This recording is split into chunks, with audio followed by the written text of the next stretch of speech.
જય માતાજી મિત્રો, શ્રી કિચનમાં આપનું હાર્દિક સ્વાગત છે। આજે આપણે બનાવવાના છીએ ફુલાવરનું શાક। તો આ ફુલાવર 2 પાણીએ મેં ધોઈ લીધું છે। હવે એમાં મીઠું નાખીને ધોવાનું છે। આ મીઠું નાખી અને એકદમ હાથેથી ચોળી અને પછી જ વઘાર કરવાનો છે। તો આ ફુલાવરમાં મીઠું નાખીને લઈ લીધું છે। આ રેગ્યુલર મસાલા, આ મીઠો લીમડો, કોથમીર અને કેપ્સિકમ। હવે જો આપણે 4 પાવરા તેલ લીધું છે અને આ ફુલાવરને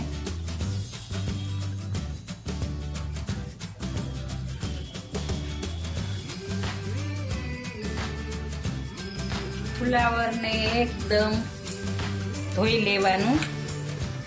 સફેદ એકદમ થઈ જશે જ્યારે મીઠું નાખશો ને ત્યારે। જો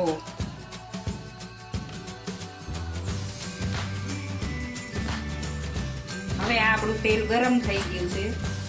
અડધી ચમચી જીરું નાખવાનું, અડધી ચમચી રાઈ નાખવાની,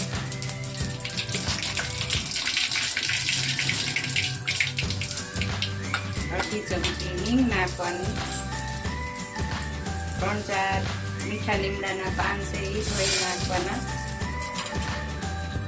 પછી હવે આ ફુલાવર છે આપણું એ નાખવાનું।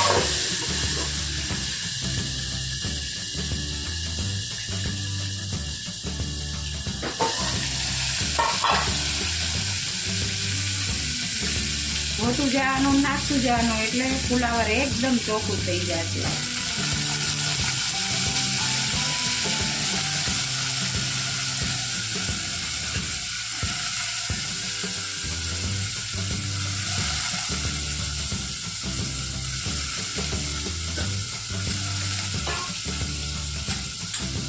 અડધી ચમચી હળદર નાખવાની,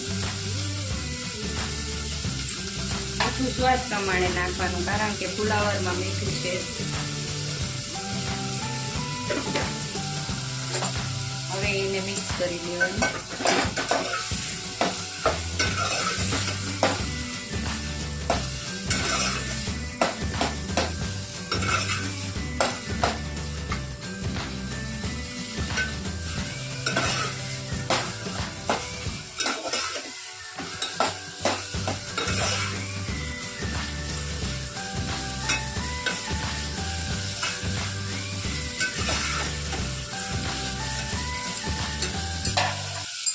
પછી આપણે આ કેપ્સિકમ સુધારીને લીધું છે એ નાખવાનું।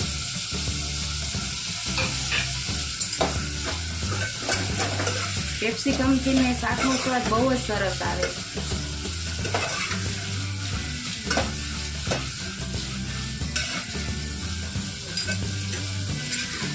મિક્સ થઈ ગઈ છે હળદર એટલે અને કેપ્સિકમ અસલ ચડી જશે। હવે આને 15 મિનિટ ચડવા દેવાનું છે, પછી જ મસાલો કરવાનો છે। જો હવે આ શાક ચડી ગયું છે એકદમ। જો મીઠામાં જેમ ધોશો ને એમ તરત ચડી જશે। હવે આને મરચું નાખવાનું, કોરું મરચું નાખવાનું છે, જેટલું તમે તીખું ખાતા હોય એટલું નાખવાનું।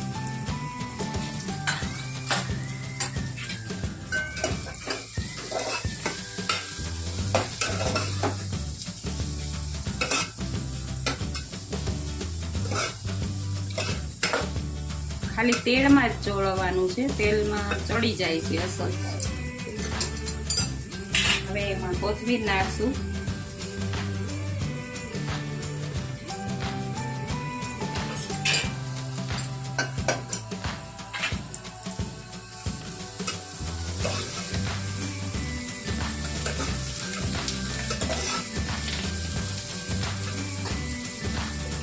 જો હવે આ શાક બનીને તૈયાર છે।